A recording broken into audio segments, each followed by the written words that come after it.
Okay, well, I'm going to start.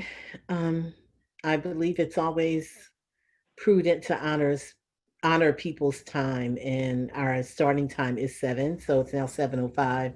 So I'm going to start. I um, right before this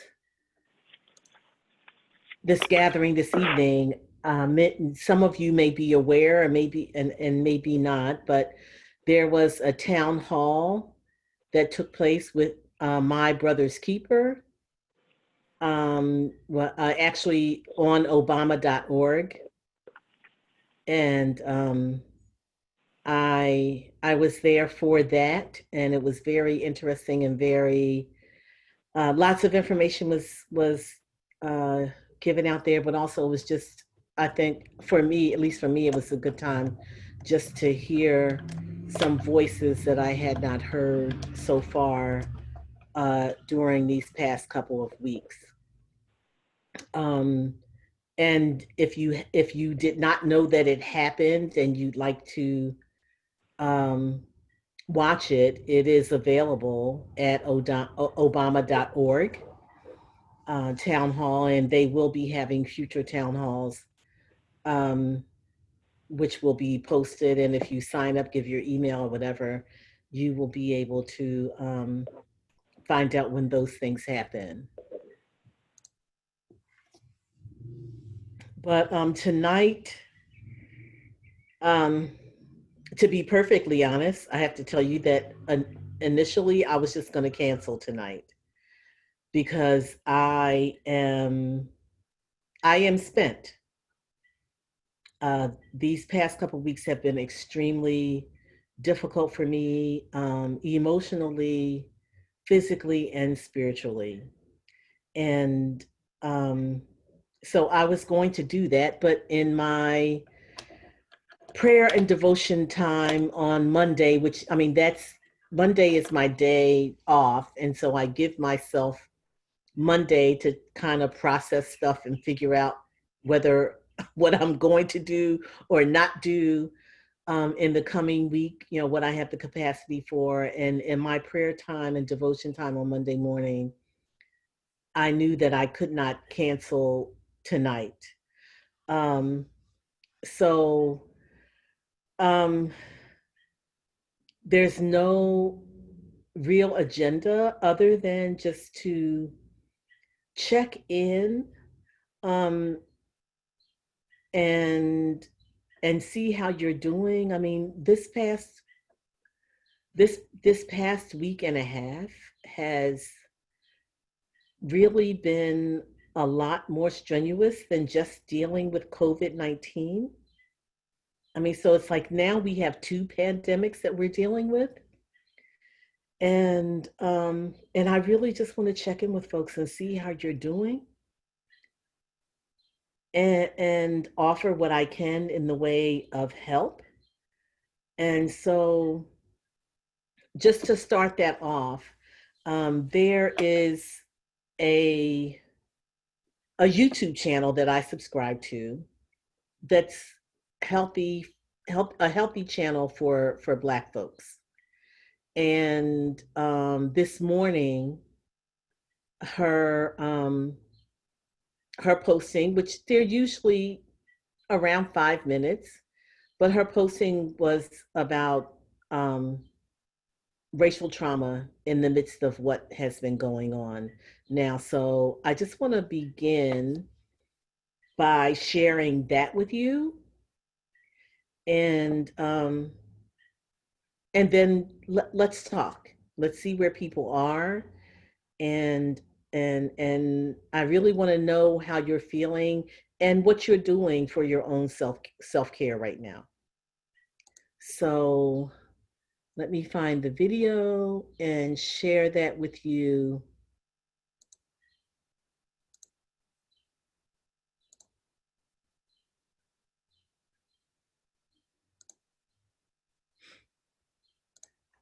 Hey, good morning, you guys. It is time for your health check. I hope everyone's doing all right today. It's also Wellness Wednesday. And look, I've had a lot of conversations, a lot of time to reflect myself in the last couple of days. And I wanted to bring in Dr. Mona Robbins, who is with the DFW Association of Black Psychologists, because there are a lot of conversations that either A, are happening, or B, need to happen right now. And so, Dr. Robbins, first, I thank you for joining us. I want to help people understand why some of the images and the stories that they are seeing or reliving are so traumatic for Black people right now. Well, the piece about this is that we have to understand that what we're seeing is very traumatizing. And sometimes people will think, well, it's just traumatizing for the people that are there. But no, it traumatizes everyone who's either seen the video, heard the story, or can even identify with the people that they are seeing being killed in unjust ways. So it's a larger community response that just angers people, and especially they're angry when they don't feel like there's justice or they have control over how to make change happen. And when you talk about, whether it's to your clients or to friends or to really anyone, when you talk about self-care and beginning the healing process, what does that look like? And can that start right now? I don't even know what stage of grief sort of we're all in right now. Yeah. Well, I say this all the time. Your self-care is your self-preservation, and it's not selfish. Right now, everybody, and not just the Black community, but they may be conflicted with the idea of wanting to unplug from it all, but then to not be silent or silenced. Then there's still the need for social distancing during the pandemic, but that longing for support that is so crucial during tragic moments like these. And if you found yourself feeling a little bit more on edge, agitated, or just not quite yourself, it could be a reaction to everything going on around you. So I encourage you to find something that brings your energy at least to a place where you can function, because sometimes this is just a day-to-day thing. We're all waking up feeling differently. Therapy can be very helpful. Others may want to meditate, take time for deep breathing or yoga, or engage in prayer. And some may still need to physically work out that energy and exercise or riding. But whatever it is, find something that's true to you and grounds you. I love that advice. Stay in whatever truth you know, and manifest that in whatever way kind of makes you feel good. Dr. Robbins, thank you so much. I've just posted a virtual healing circle that she shared with me. That's on my Instagram stories, and I'll also share the resources that Dr. Robbins has shared with me. We appreciate your time and insight.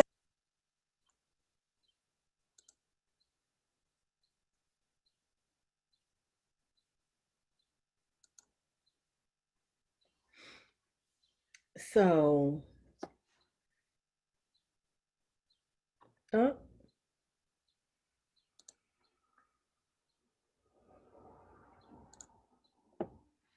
okay. So, we know that self-care is important. And we also know that the times that we have been faced with recently are very traumatizing. And maybe you haven't looked at it that way, but from a clinical point of view, we all are experiencing, especially those of us who are people of color, we are experiencing some sort of trauma um, during this time. And that began before the incidents of Ahmaud. I mean, when we found out about Ahmaud Arbery, we were already in our shelter in place for COVID. And since that, there have been several incidences of violence enacted on Black folks that has probably not uh, positively impacted our well-being. And so for me, especially since I am in my own personal struggle right now, not just with what's going on externally, but even within our church body. I have difficulty because of the lack of response from our church body to this particular crisis that we are actively engaged in right now. So I felt that it was important to kind of stop as we did a couple weeks ago, but I wanted to stop again just to kind of check in with folks and see how you are doing, how you are managing this yourselves, and also to ask you, what is it that you need from me? You know, how can I be more helpful to you if that is something that you need? And so you will have to unmute yourself, and if you can't, just kind of give me a signal and I will unmute you. But if you would like to speak, um, I would welcome you to do that at this time. I see Rona. Well, because I was going to say I was speaking to my son's friend today, um, and I think today I was feeling particularly saddened um, because of the lack of responses, the silence of some of my friends on Facebook about with what's going on, and their silence is really bothering me. And then yesterday they had a march, or tried to have a march over here in Freeport, which did not go well.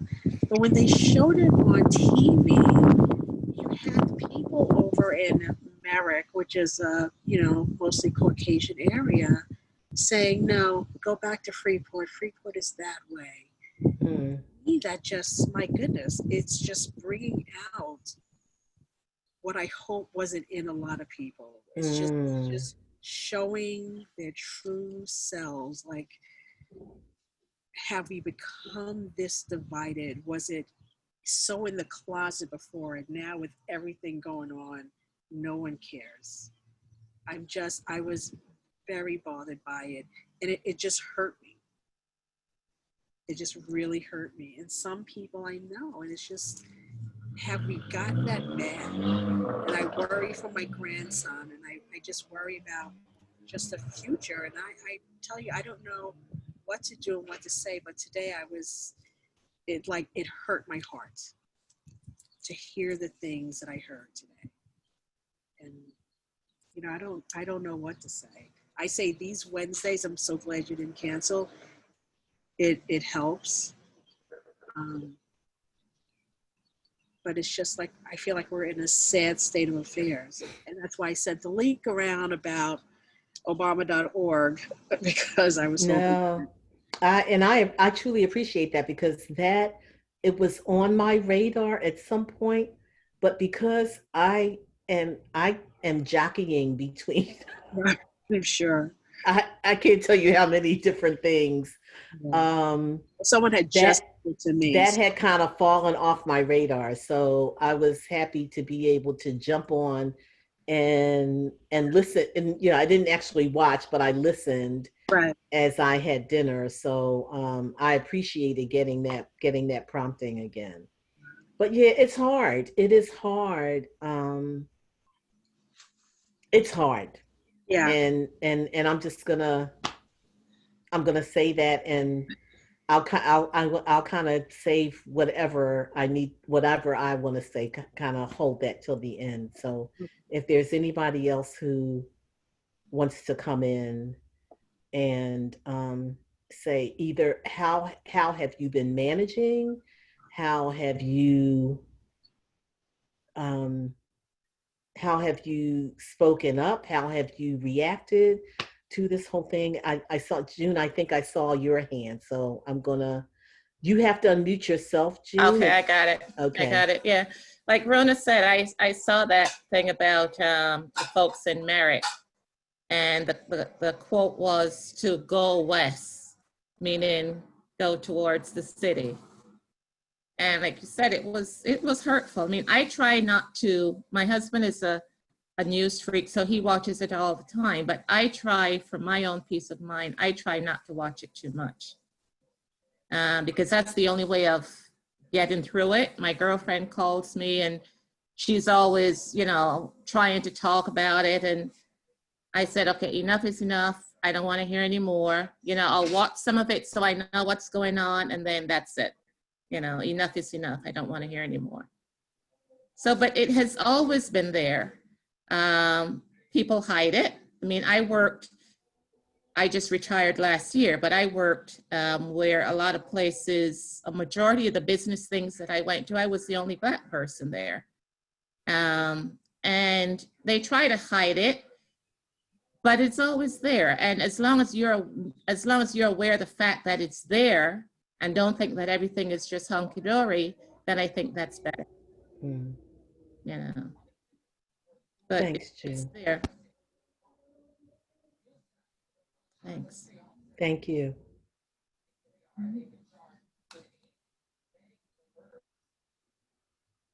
Yeah, I mean, I think in a lot of ways, what has happened over the past few years, at least, is that I believe that people feel that they have license to be more overt with the things that maybe they were trying to hide before, because, I mean, racism is knitted into the fabric of our country. We are a nation basically that was founded on racism, and there's a piece that I present when I do anti-racism workshops. It says, actually, race was created in this country. It didn't actually exist before. Ethnicity has always existed. Race did not exist until America, because America made the distinction about people based on their skin color. So it's not always easy to navigate. And and as a society here in this country, we haven't done a great job at it. Does anyone else want to offer? And I mean, I see some folks are joining us now. What we are offering now is, and the question that I posed at the beginning is, how are you coping? What mechanisms do you have? If you have spoken out in any way, if that's given you any relief and you want to share that, how has that happened for you? But I know that these past couple weeks have been really, or I assume that they've been really hard for all of us, and so I'd like for this to be an open time to offer one another how we have been able to cope, or the thoughts that we've been having as we've worked through this. If you feel like you're not coping well and you're willing to share that, that's also on the table. Pastor, it's Joan. Hi, Joan. Hi.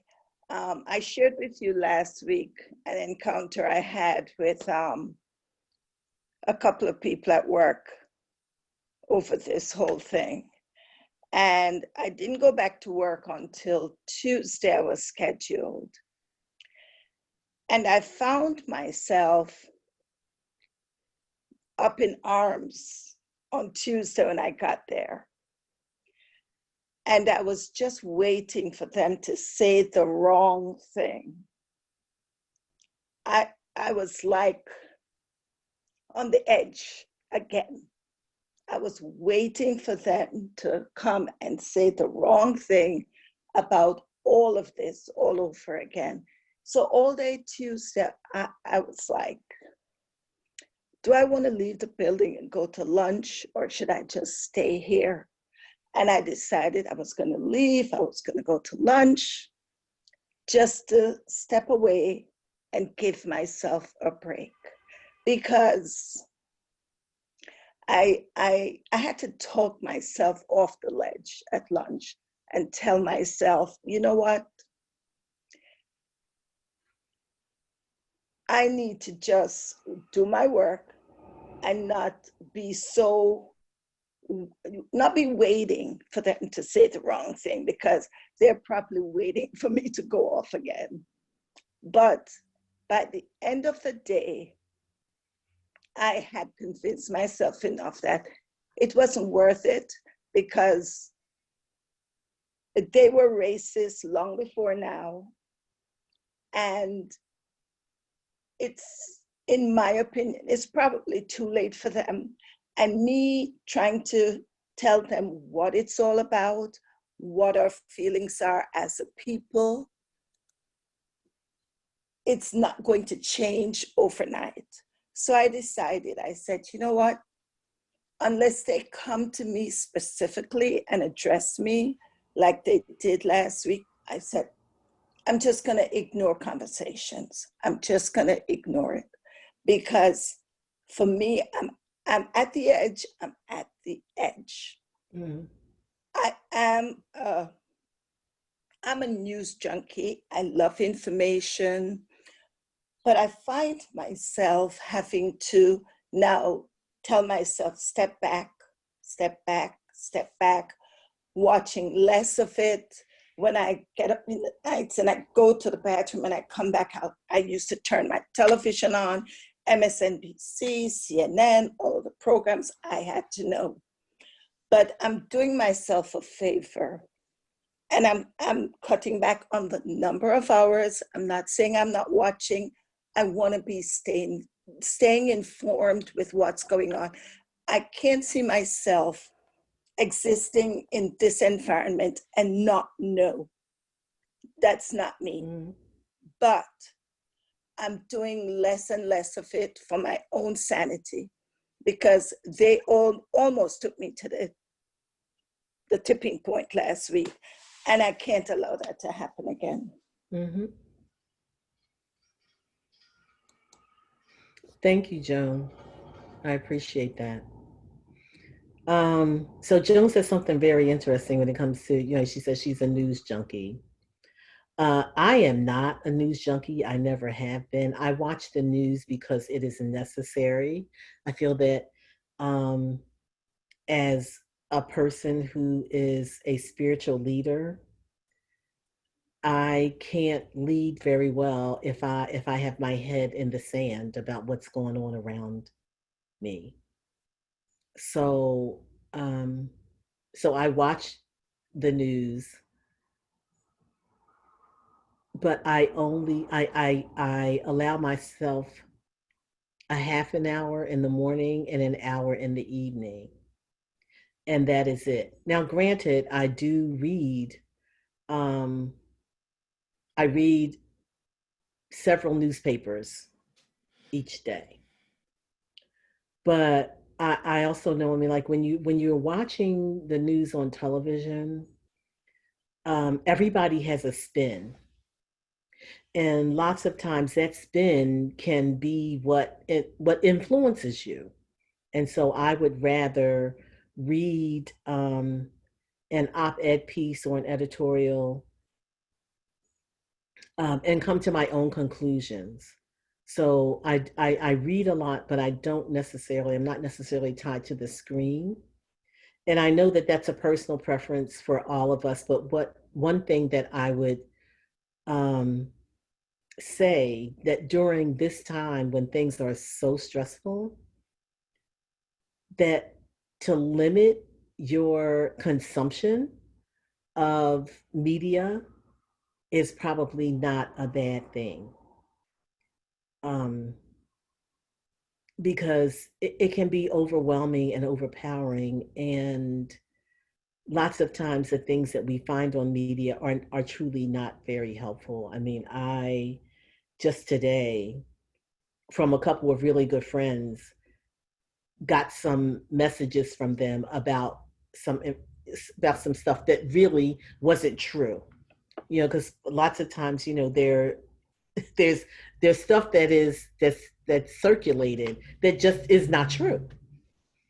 You know, and so I started receiving some emails from people. I'm like, no, that isn't true, and you shouldn't be disseminating this widely because folks are going to get upset for no reason, and that's information that's totally not true. And also, so if you know, like, and I don't know, maybe whether this is a site that you know about or not, but Snopes.com is a good place to go when you're trying to figure out whether information is true or not. They are the folks that really investigate what's on social media and on the internet, whether it's a hoax or whether it's true. And so 9 times out of 10, when I get something from somebody and I'm like, I'm not so sure, I'll go to Snopes.com just to see and search for that thing just to see whether it's come up or not. And lots of times, I mean, because things, you know, it's like we're whatever, it's been on the internet, it's on the internet forever. It doesn't go away. So sometimes things get recycled, and it could have been from a long time ago, but now they're cycling it as like it's something brand new today. Um, so anyone else? How are you coping? Um, you got any tips for us? How if this is really difficult for you, tell us about that. If you are looking for some help in just navigating all of this stuff that's going on right now.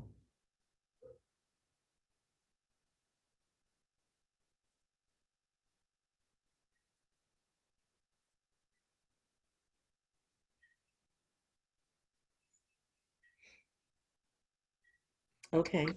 I don't, Awesome. oh, Jessica. Okay. Good evening, everybody.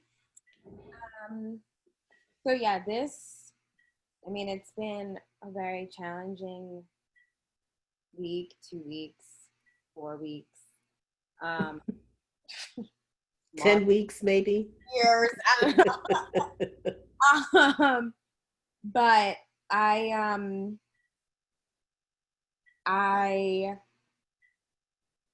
think I got to a point one day where I was just like, I'm really not doing well.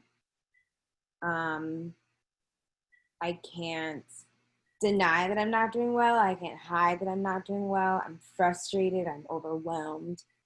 And I was frustrated and overwhelmed before the murder of George Floyd. And then, like, that happened and it just took me over. Like, I was just really at a place where there were just so many emotions happening. Mm-hmm. First you're sad, then you're angry, you're confused, and it's just like this cycle. It was disrupting sleep, it was disrupting life, it was disrupting work.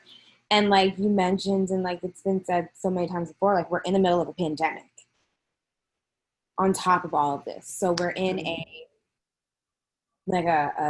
natural medical pandemic, and then we're plunged right back into this pandemic of racism and police brutality that we thought kind of went away. And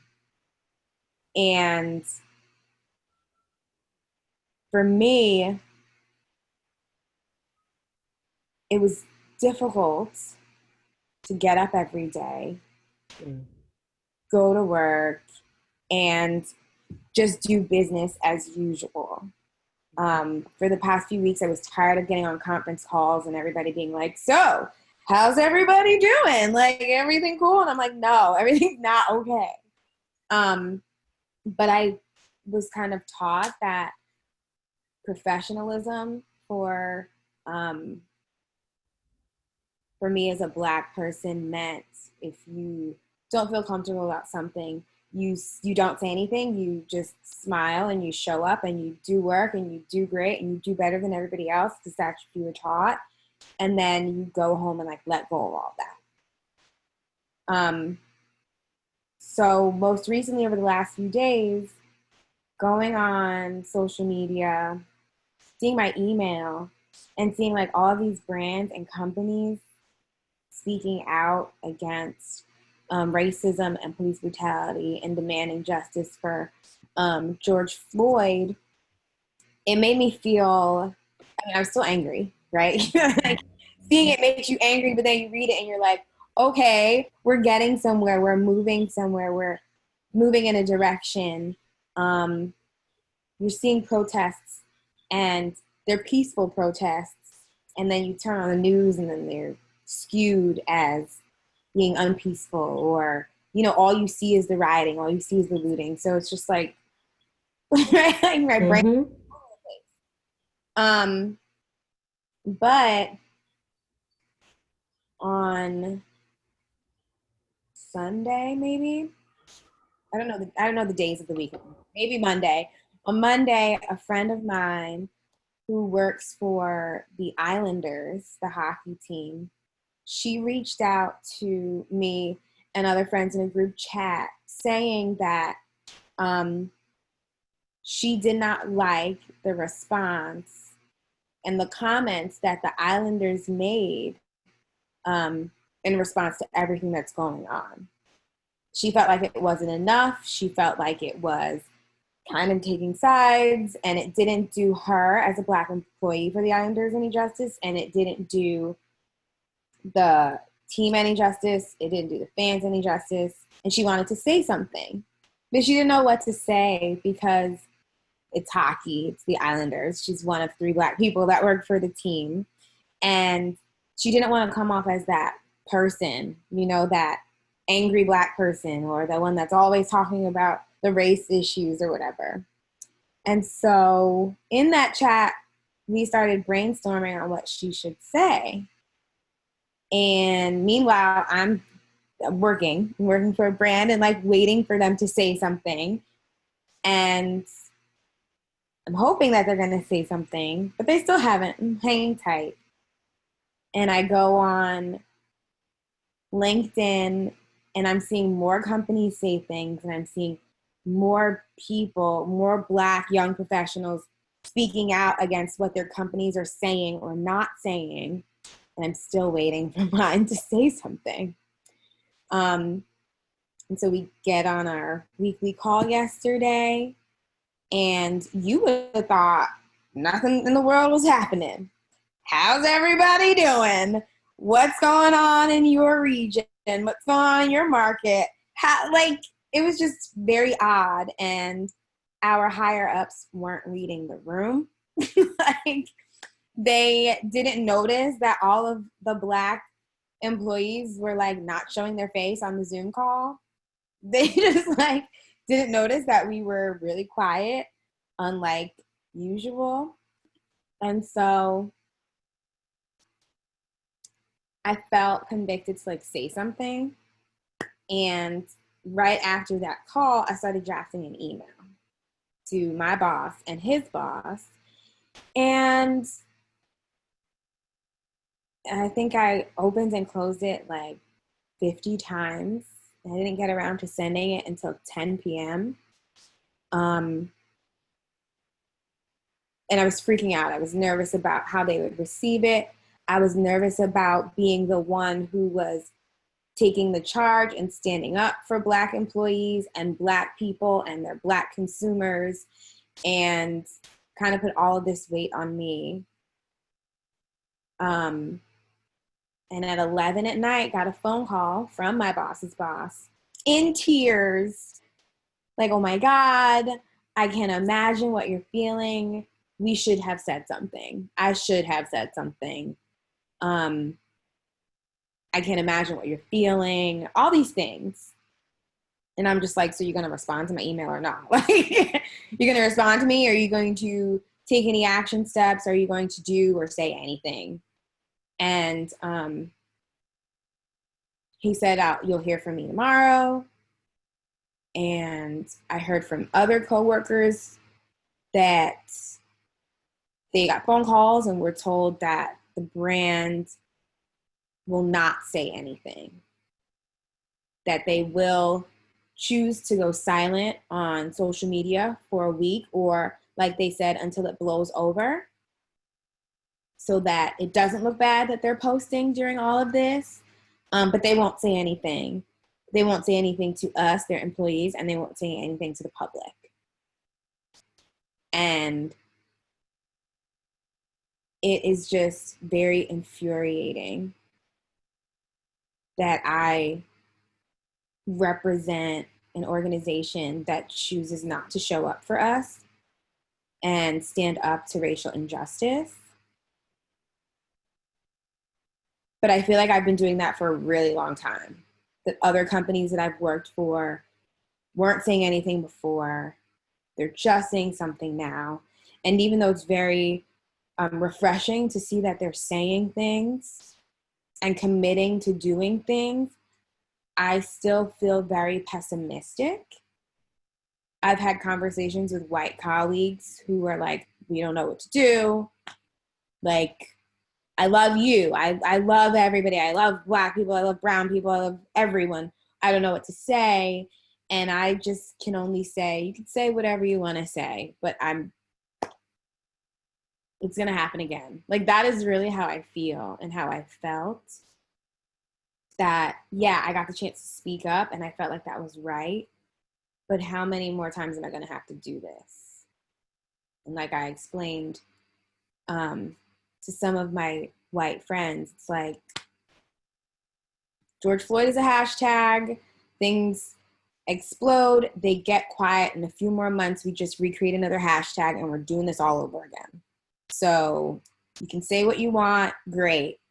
Thank you for standing up. Congratulations. Will you say it? Will you say something next time? Because it's going to happen again. Ain't nothing going to change.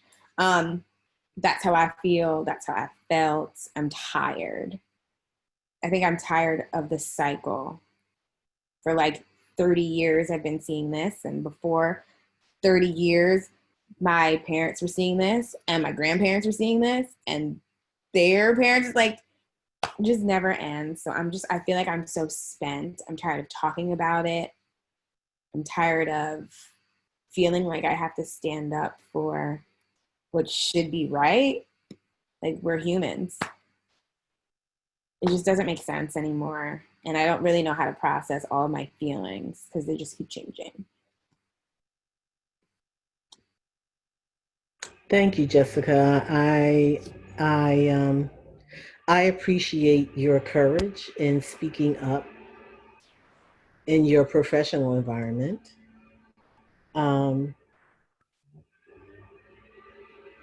That goes probably much further than you realize right now. But it also, for me,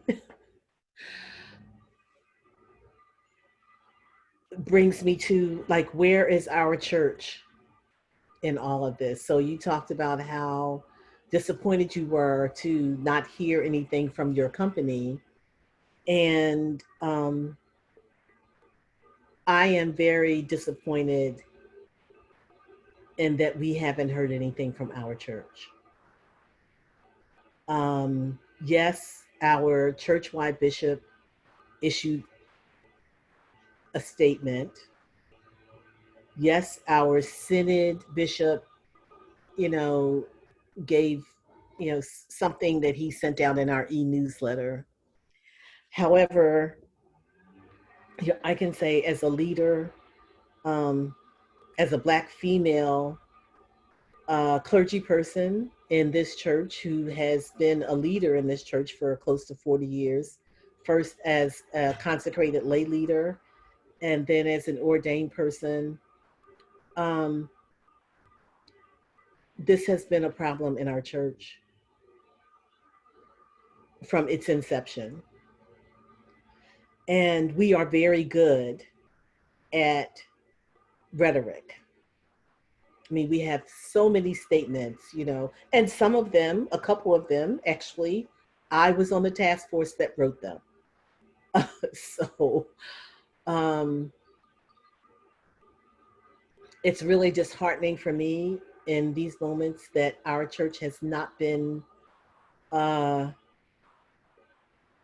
in any way very concrete about where it stands on this issue. You know, last week there was something that came from Churchwide that says, you know, they are recommitting to their stand on, you know, being anti-racist. And, you know, it's fine to say those things, but what are you doing to make sure that you implement things? You know, like I have a colleague who serves a white church in Minneapolis.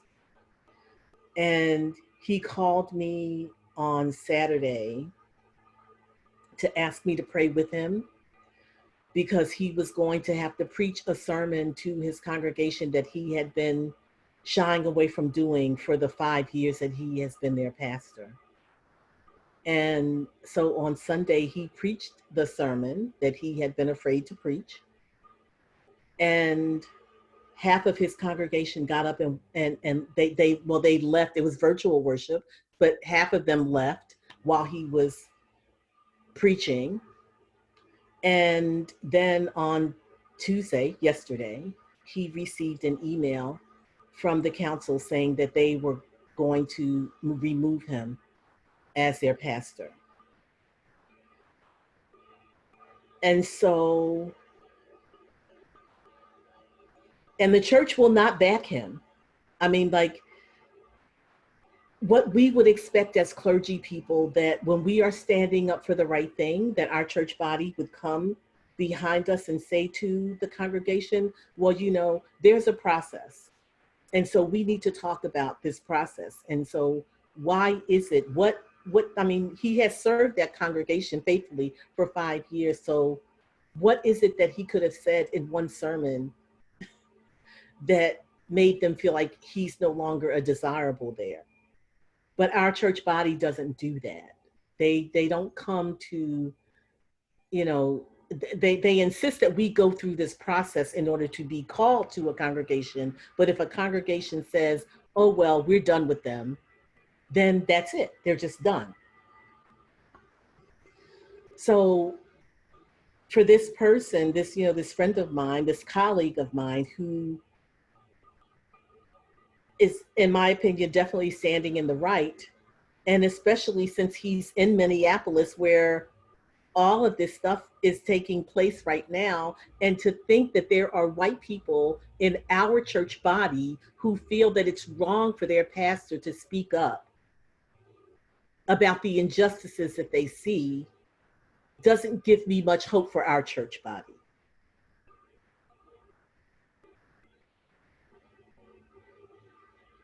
And so that's where I sit right now. I sit in a place, I mean, I was, you know, in a meeting this morning with our conference, actually.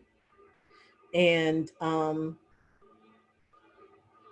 you know, and so we were checking in, whatever. And so, you know, I had to say what I said. And then, you know, I think I made a statement, something to the effect that I'm really tired of just getting rhetoric from our church body. I really would like us to take a stand on something and have a plan of action. If that plan of action is only just that we stand outside our churches in solidarity with folks who, you know, whatever it may be, but just take a stand and have an action plan. Well, there were folks who were in the meeting who said, well, um, I would never protest anything. And frankly, I just feel that I'm going to continue to pray and and I'm going to reflect on this, because I think that in this moment, that's what we need to do. We need to pray and reflect. And I have to be honest, I lost it. It's like, the time for reflecting is over.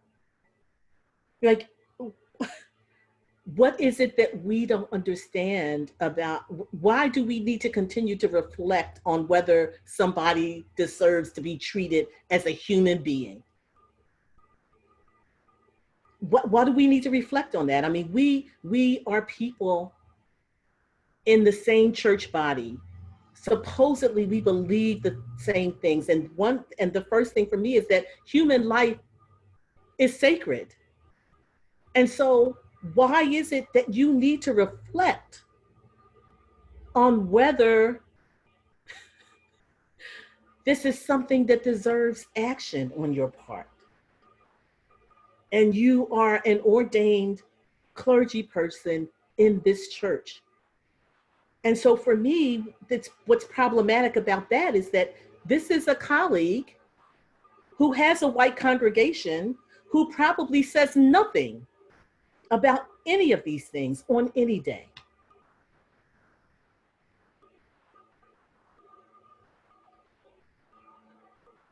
I'm not sure for me, I'm always questioning, and I've shared this in various ways before with you all. I'm always on the edge about whether this is even a church body that I should be connected to.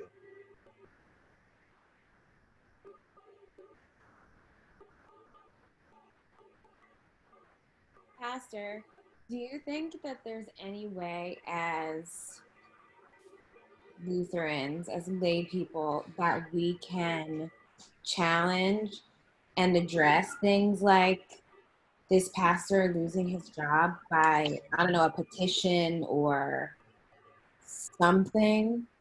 I don't know, but I do have a meeting tomorrow with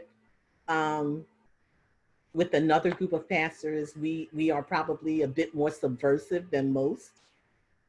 And that is what we are brainstorming about. It's like, how do we approach our church body to challenge their actions that are truly outside of what our Constitution says? Because the church requires us as ordained folks to go through all these processes to get to be a pastor of a church. And then once that happens, it's like the church just says, okay, fine, you're there. If the congregation says you screwed up and they don't want you for whatever the reason is, we're just going to say, okay, that's fine, you got to go. So yeah, I will be a little clearer on that probably tomorrow, because we have some folks who are on this particular task force who are they're more well versed in what we can or cannot ask our church to do. And the thing is, within our church body, we really have to be a lot more strategic in how we approach things than probably than what would be my flavor, because my flavor would be just, truly, I'm really an in your face kind of person. And I know that doesn't always get the job done. It might help me. I might feel better afterwards, but it may not always get the job done. So, I'll keep you posted on that one. Right now, I don't know. I'm sure though but he has a lot of colleagues in that synod that have his back. So I'm sure that there's going to be an uprising there in that synod if they try to oust him from that church.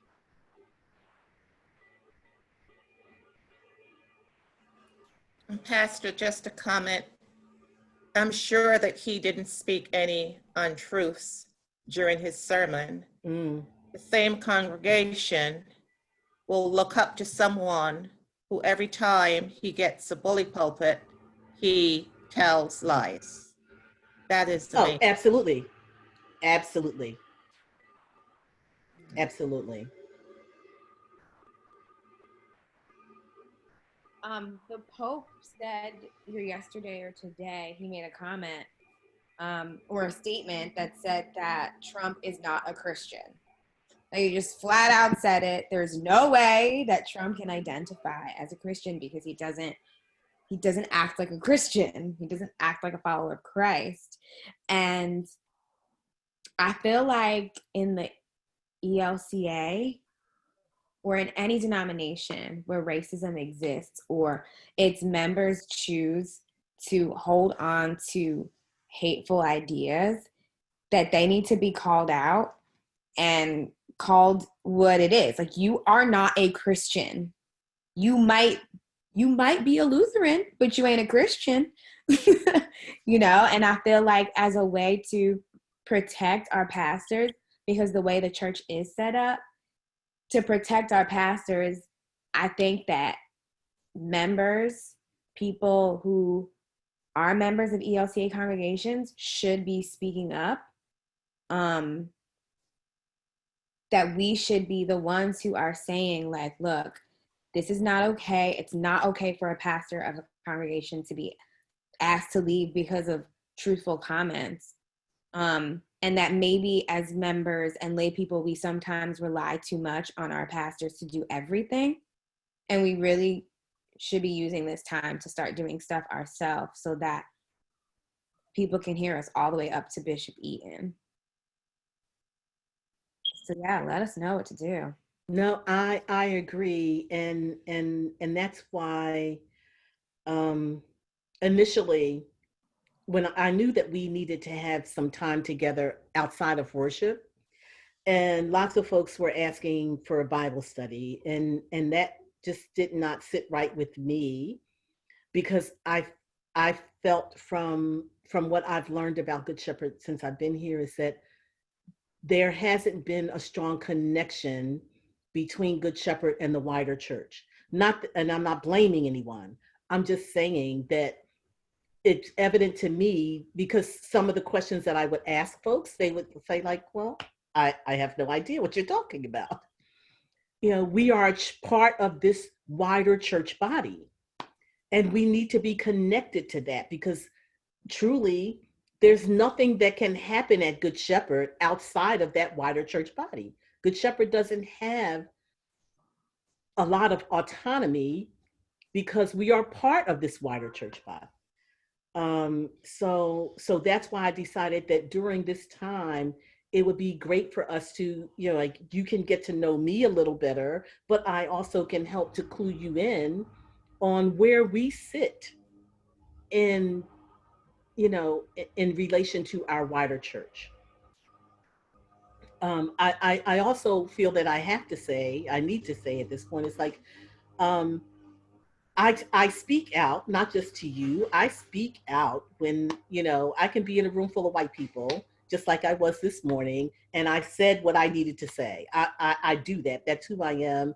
That's what I've done the entire time I've been a part of this church body. But it's not always easy, and it doesn't come without a cost. I have prayed to God over and over again and asked, why am I here? I don't have a concrete answer other than this is where I'm supposed to be at this time. And that has been the answer that has come back to me over and over again, because if I leave, then who is going to speak up? And so I feel that, you know, I need to help encourage you all to have a greater connection to our wider church body and to speak up about the things that are important to you. Because we are part of a church that continually says we value diversity, we value a multitude of voices. However, when those voices speak up, the church dampens them. So, so I feel that this time that we spend together needs to be holistic for us, um, because these are times in which, in which we are hurting. I mean, there is nothing that you can see on a screen every day or hear on the news that probably doesn't affect you in some way. I mean, in many ways, we are all traumatized, whether we realize that or not. We're all experiencing a great bit of trauma right now. Like I say, first it was from COVID-19, and now it's from this racial pandemic. It's like, right, for me right now, I think I wrote in my journal, whether it was today or yesterday, it's like right now we are in the midst of two pandemics. A health pandemic and a racial pandemic. And neither one of them are getting any better, and neither one of them are going to get any better, because truly, with all of these people taking to the streets right now, I mean, as wonderful as it may be to see, within the next couple of weeks, there's going to be another spike in COVID-19 cases. It's going to happen. I mean, I keep watching the news every day to see, because I feel even from Memorial Day weekend, which probably should be starting now, we should start to see an uptick in cases because people acted out on Memorial Day weekend. And that will only continue to have more, it will have more effect on us and other people, because already we are more affected than other people.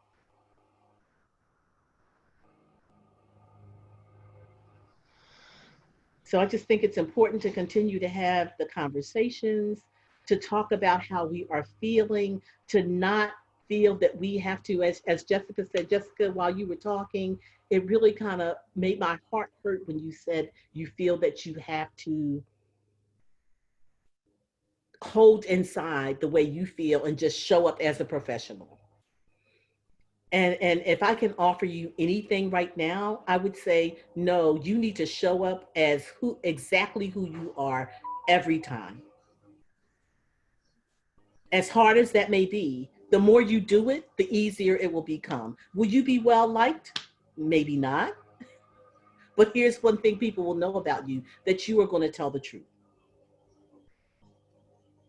But you have to show up as who you are. I mean, I think back to when I was being interviewed by the call committee and council, and I said to them unapologetically, which I say every day of my life, I am going to be my authentic self every place you find me. I cannot be anything else.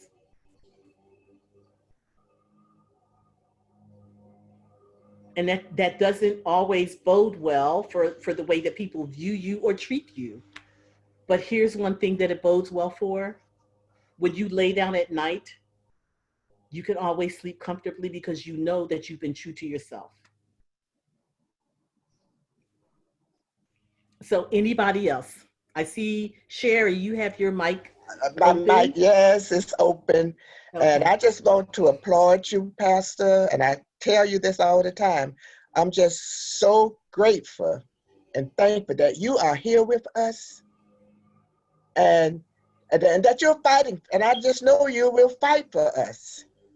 I know you will fight for us because we have, well, I'm 76 years old. We'll be 77 next month.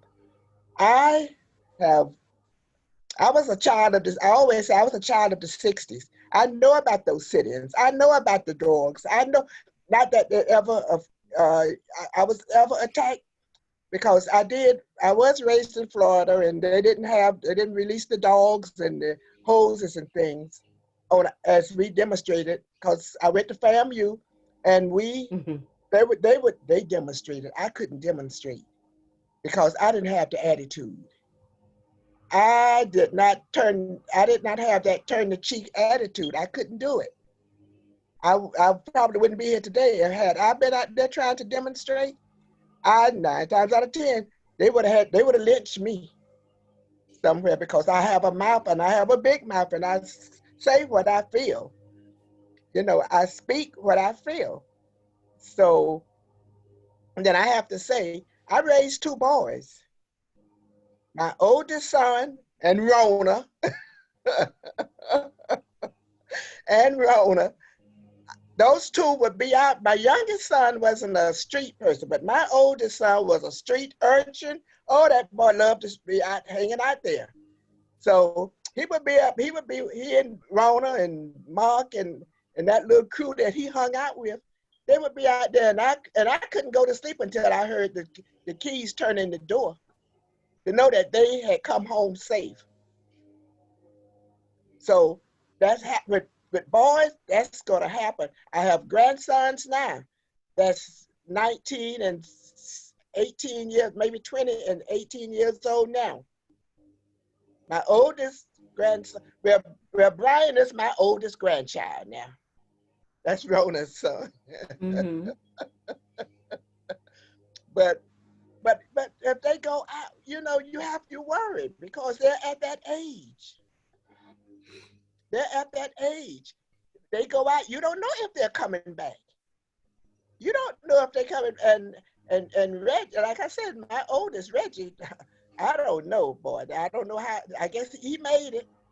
I mean, he's 50 now, so he made it. But I'm telling you, until he and Rona came into that house, I didn't sleep. I couldn't go to sleep until I knew they were home safe.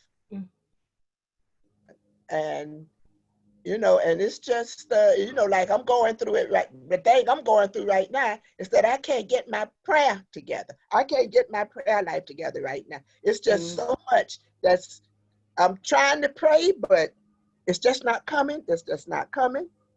So I need help. The Holy Spirit got to help me with the prayer life now, because I didn't even get on the prayer line last night.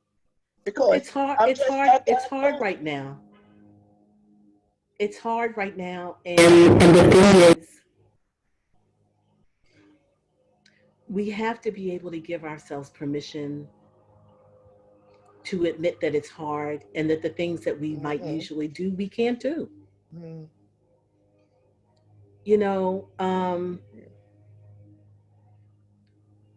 in a conversation that I was having, you know, with someone, I said, you know, it's like I mean, like I normally journal. I normally do, you know, devotional time morning and evening. I devote a lot of time to Bible study. And it has been hard for me to do all of those things, you know, because it's been really hard for me to focus,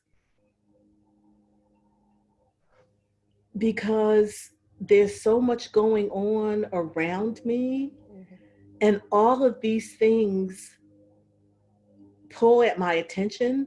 But the thing that pulls at my attention the most is that not only my own emotional and spiritual well-being right now, but I'm entrusted with helping all of you take care of your emotional and spiritual lives. And so I get a lot of phone calls and a lot of text messages and a lot of emails. And so, you know, like I have to put my stuff to the side to do what I need to do professionally. But at some point I have to pick that back up, and I have to deal with it, because otherwise I wouldn't be any good to you. And so I say all that to say that it's okay, you know, and I think I said this in my sermon. I'll say, like, it's okay not to be okay right now. You did. It's okay. Because this is hard. It is. And so don't be down on yourself about what you're not able to do. And, well, I should be, I mean, the should be needs to go out the window. just do the best you can to take care of yourself right now, because we have to be able to get through this. Yes.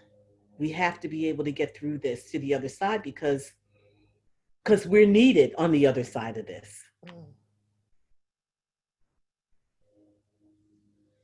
And Pastor, we know that there is racism, and I know it's within the Lutheran Church, but it never dawned on me that we are the whitest church in America. Yes, we are the whitest. are We are the the whitest whitest denomination. Church. I mean, how can? But who are they? Who is leading them? Do they pray? Do they? Who do they think Jesus is? No, Who- so here's the thing. Here's the thing. You know, I mean, you have to understand the origins of our church. You know, I mean, and some of that, like, you know, we explored that when we watched the Do Black Churches Matter in the ELCA. I mean, when you have a church that was basically founded, I mean, first of all, we have to remember, like, Martin Luther was a German Catholic priest. Yes. Right? And he was Yes. not looking to found a new religion or denomination. He just really wanted people to be good Catholics. So when folks from Germany and Europe, when they migrated, you know, to these United States, they brought all their stuff with them. And so, I mean, like, this church has historically been a white church. Now, what happened is, you know, like, in, you know, and lots of churches, including our church body, what was, you know, involved in a lot of colonialism and all that stuff. And so here we are, you know, we're these good white people, and we're going to go out here and we're going to put these churches, you know, in places where we feel these people really need to know the Lord. And a lot of pastors, and I include in that number my first Lutheran pastor when I became Lutheran, a white guy in a diverse neighborhood, but who believed in being involved in the community, and he was on the street every day. He was on the street every day, introducing himself to the folks who lived in the neighborhood. The church that he pastored was open every day for the kids to have a place to come and play. I mean, just so happens, I mean, that church had a basketball court and a bowling alley. So they opened every day and welcomed in the kids from the neighborhood. And this guy, you know, was great at what he did. But that was in Philadelphia, in an urban area that was diverse. But at the same time, you have a ton of churches in the Midwest that are doing the same thing, but where those churches are, there are no Black people. And they have no interest in Black people or wanting to have anything to do with Black people. And you have things that are going on in the country that their views, political or otherwise, continue to perpetuate, you know, racism, classism, sexism. I mean, because a lot of the churches that are part of this church body that are in the Midwest, I mean, a lot of them, they still believe that women shouldn't be pastors. And lots of those churches will not accept the female as a pastor.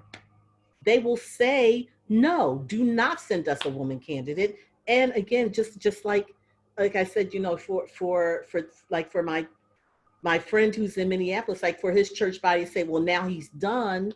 And the church will just say, well, okay. The church doesn't call to task a church that will say, I don't want a woman pastor. I don't want a gay pastor. I don't want a Black pastor. our churches don't call those churches to task and say, look, we're part of the body of Christ. We're, you know, we're the priesthood of believers. We believe, these are the things that we believe in. Our church body doesn't call those things to task. So you end up having what seems to be several different church bodies that's part of one. Like we have us, like we're part of a metropolitan area, and our church, like here in the Metro New York area, we see lots of diversity. But then you have the churches that are out in other places, and not necessarily the Midwest. I mean, you have upstate New York, upstate Pennsylvania, you know, West Virginia, where the churches are all white, and they never see Black people, and you can't even convince them that Black people are part of this church body. Oh. And it's out east too, Pastor. Oh no, actually, I mean, like It's out east. I mean, I served in you know, Southeast Pennsylvania, and part of our territory in Southeast Penn is farm country. And believe me, if I walked into any of those churches, because a lot of those churches in farm country, that's Ku Klux Klan country. Those people don't want to see me. I mean, like, actually, they would probably stop me before I walked in the church. What are you here for?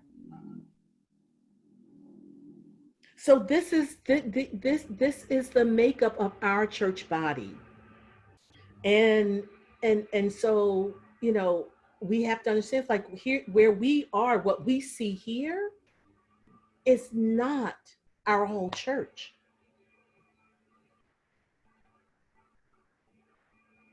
You know, it's wonderful. Like, you know, in our conference meeting this morning, you know, one of the pastors said, you know, like, well, like, I really love this group that we have here, because in our conference, you know, we've got a couple of Black female pastors, a couple of Hispanic pastors, we've got an Asian pastor, you know, we've got, you know, a couple white dudes, you know, a couple gay dudes. Like, we've got a whole mix in our conference. But that's not what our whole church body looks like. And so I think that we always have to be aware of the fact that, yes, this is wonderful. What we see and what we have is beautiful. But this is not the way our church body as a whole, this is not what it looks like. And that's where the things that come down to us are coming from the wider church. So we always have to understand that it may not necessarily, you know, what happens, it's meant for us. I mean, we have to abide by that, but it's not always taking us into consideration.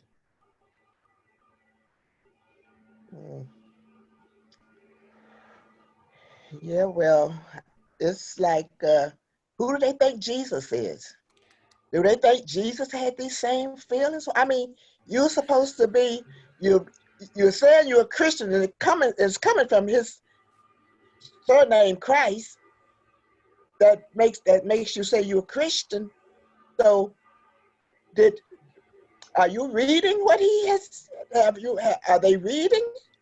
So let me remind you of something. In this country, one of the biggest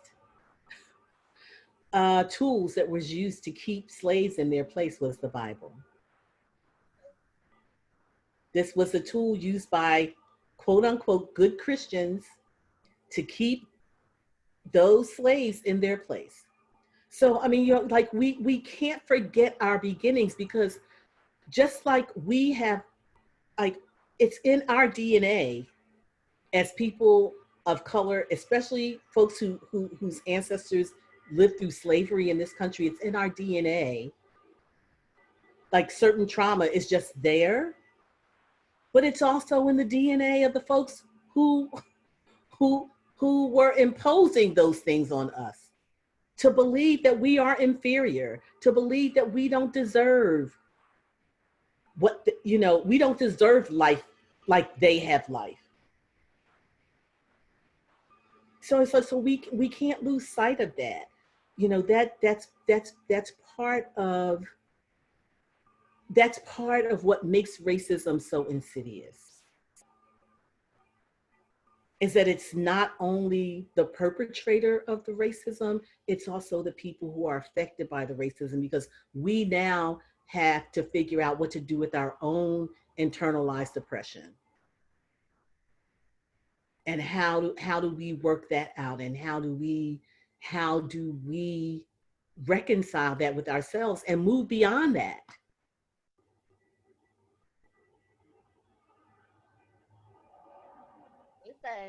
They do find scriptures. I don't know which ones they're using that says that they can do this to us.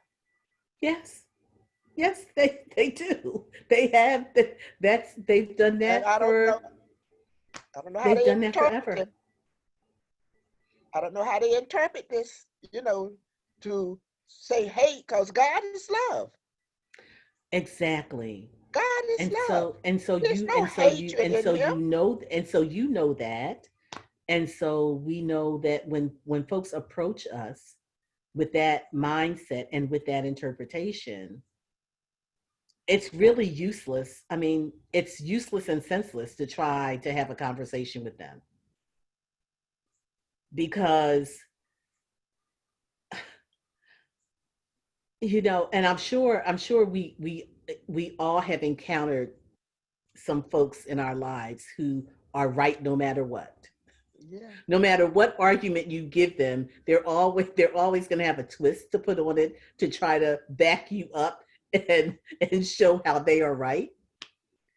And so, this is scripture has been used as a weapon against Black folks in this country since our ancestors first came to these shores.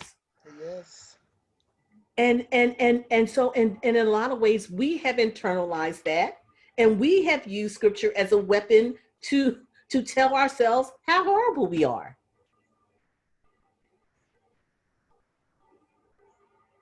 And then to top it off, the KKK used a cross to burn. They used crosses to burn and terrorize Blacks. Absolutely. And so what did that do to our psyche? Do we believe that God is a loving God, or do we believe that God is a punishing God?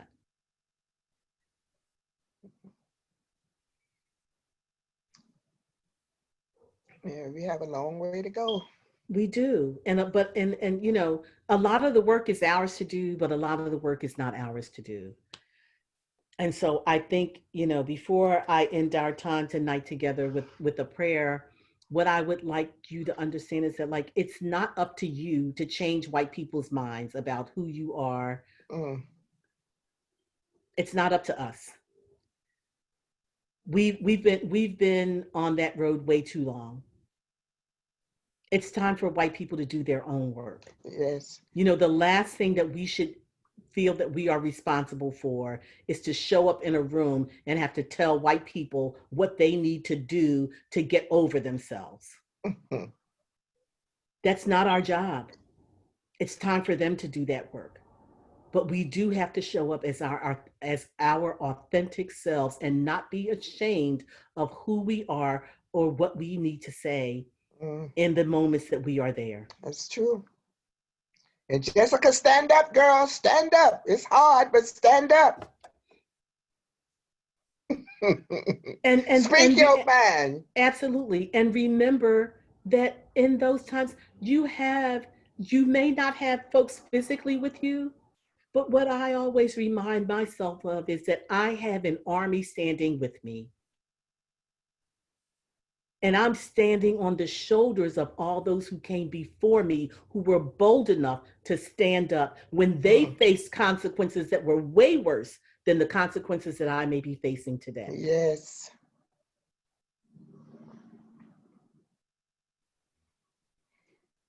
So take care of yourselves. And don't be afraid to reach out for the help that you may need. Again, I say this every week, but I am here for you.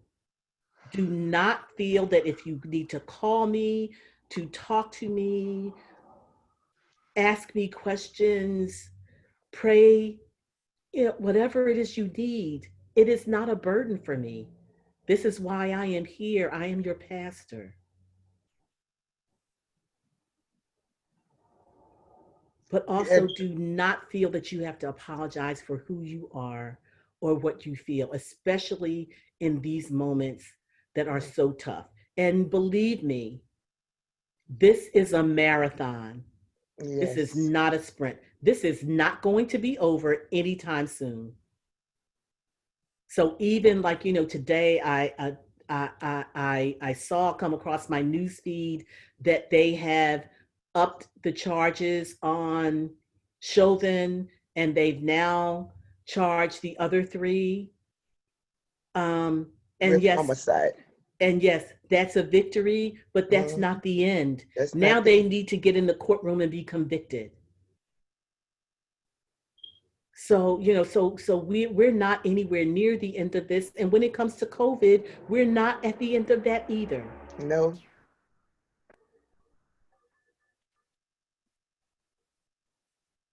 But I am here. I am here for you. And I know you are all there for one another. I say over and over again, that's one thing that I have come to know and appreciate about Good Shepherd. I know that you all take good care of each other. yes, But yes. also know that I am also in the mix. And so whatever you need, if you need something, don't hesitate to call me, email me, whatever you need to do. I am here for you. And we appreciate you, Pastor, and we thank you. And God sent you to the right place. He sent you Amen. to us. He sent Amen. you to us. And we are thankful and so grateful. Amen. It's an honor. So thank you, Pastor. You are welcome. And I am honored to be here. So let us pray. Oh, gracious and loving God, we are tired.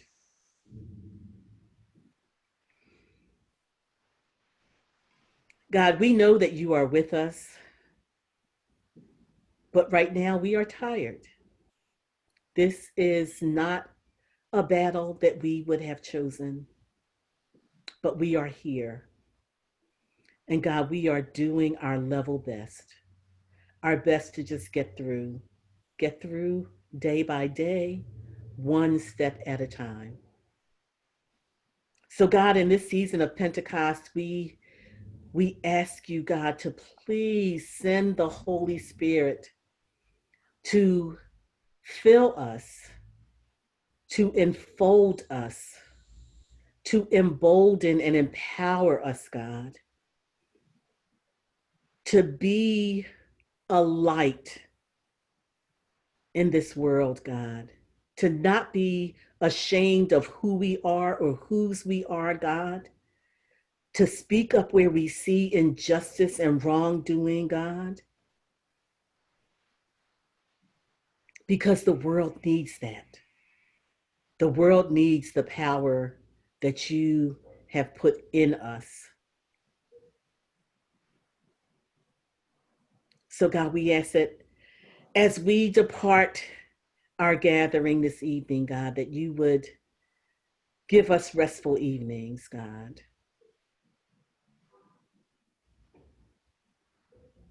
That you would let us rest and wake and refreshed tomorrow so that we will have the strength, mentally and physically, to tackle whatever comes before us. But God, lastly, even though we are tired, God, we are also thankful. We are thankful for this community that you have placed us in, that we are a part of, God, and that you have given us a spirit to continue just to move forward in faith, even in the face of the obstacles that we have from COVID-19, from the pandemic of racism, and then God, even just, the small things that we have to deal with in our daily lives, God, because even though they may be small, when we're dealing with them, they seem pretty big. So God, we thank you. And we lift all these things to you in the priceless and matchless name of Jesus, knowing that you hear us and knowing that you answer. We stand on your promises. And as the people of God, we say, amen. Amen, amen, and amen. So thank you, Pastor. Yes. You are welcome. Thank you all for taking the time to be here. Take good care of yourselves. Thank you, Pastor. Good night, all. Thank you, Thank you, Pastor. Good Chatina. night, Thank you, all. Pastor. You are welcome. Take care. Night. Take good care, everyone. Well. I really, Jessica, I wish you the best.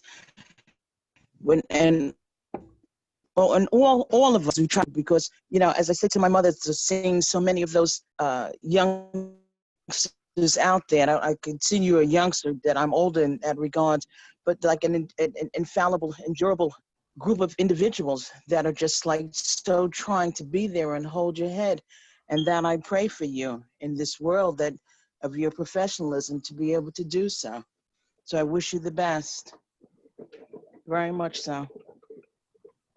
Okay. Take care, Tina. Okay, take care. All right now. Good night, everyone. Good night, Rest Pastor. well. Okay.